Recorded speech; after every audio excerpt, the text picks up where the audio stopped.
জামাতে ইসলামী ক্ষমতায় গেলে মহিলাদেরকে ঘর থেকে বের হতে দিবে না, আর যদি দেও আস্তে করে এনে জোর করে একটা বুরকা পরাই দেবে। নারীরা চাইলে তাদের ইচ্ছা মতো পোশাক পরিধান করতে পারবে। ইসলামী দলের একজন প্রধান হয়ে ডক্টর শফিকুর রহমানের এমন বক্তব্য কিন্তু পুরো নেট দুনিয়া এখন ভাইরাল। সাতক্ষীরার মহাসমাবেশে তিনি কি বলেছেন, আমরা তার বক্তব্যটি একটু শুনে আসি। আমাদের ব্যাপারে ইসলামের প্রতিপক্ষ শক্তিরা অপপ্রচার চালায়।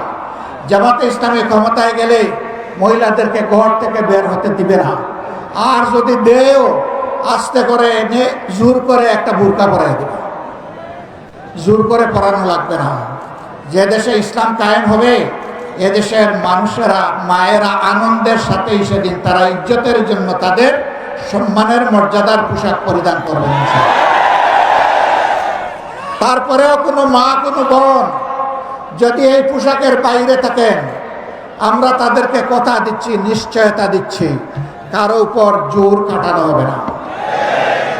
কারণ এদেশে শুধু মুসলমানরা বসবাস করে না, অন্যান্য ধর্মের লোকেরাও বসবাস করে।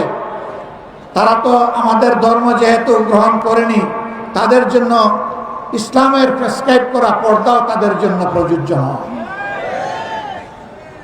তারা যদি ইসলামের সৌন্দর্যে অভিভূত হয়ে ইসলাম কবুল করে সেটা ভিন্ন কথা।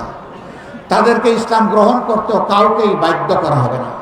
ডক্টর শফিকুর রহমানের বক্তব্যে এটা স্পষ্ট যে অন্য ধর্মের মহিলাদের প্রতি রেসপেক্টনেস থেকে কিন্তু কথাটি বলা হয়েছে, এবং বাংলাদেশে আরও অনেক ধর্মাবলম্বীরা বাস করে, অর্থাৎ তাদের প্রতি জোর জবরদস্তি করে এবং মহিলাদের প্রতি জোর করে পোশাকের কোনো কিছু চাপিয়ে দেওয়া, এটা ইসলাম পছন্দ করে না।